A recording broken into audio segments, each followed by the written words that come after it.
যে ব্যক্তি কোনো জালেম শাসকের জুলুমকে সমর্থন করে, সাফাই গায়, দলবাজির কারণে, অন্ধত্বের কারণে, তার অন্ধ অনুকরণের কারণে তার মিথ্যাকে সত্য বলে প্রচার করে, তার মিথ্যাকে সত্যায়ন করে, এই টাইপের মানুষগুলো, এদের সম্পর্কে ইবনে হিব্বানে বর্ণিত হাদিসে আসছেন নবী আলাইহিস সালাম বলেছেন, ইন্নাহু ইয়াকুনু বাদি উমারা, নিশ্চয় আমার পরে কিছু শাসক আসবে যারা মিথ্যা কথা বলবে, জুলুম করবে।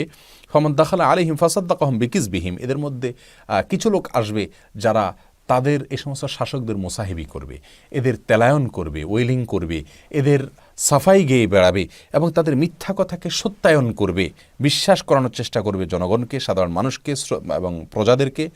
আনাহুম আলা জুলমিহিম, এবং তাদের জুলুম, অবিচার, অত্যাচার এর ক্ষেত্রে তাদেরকে সহায়তা করবে। এরকম কিছু মানুষ থাকবে মোসাহেব কিসিমের।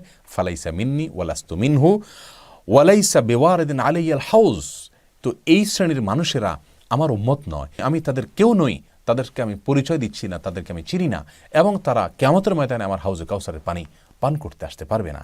আর এর বিপরীতে আমাল্লাম ইউসাদ্দিকুহুম বিকাজবিহিম, যারা এই সমস্ত শাসকদের এই জুলুমের এবং মিথ্যাচারের সত্যায়ন করবে না, বিশ্বাস করবে না, ওয়ালাম ইউআইনহুম আলা জুলমিহিম, এবং তাদের জুলুমে, এই শাসকদের জুলুম এর কাজে তাদেরকে সহায়তা করবে না, ফাহুয়া মিন্নি ও আনা মিনহু, তাহলে এই ব্যক্তি আমার উম্মত, আমি তার নবী, সে আমার লোক। ওহুয়া ওয়ারিদুন আলাইয়াল হাউজ, কিয়ামতের ভয়াবহতম দিনে সে হাউজে কাউসারে পানি পান করতে আমার কাছে আসতে পারবে।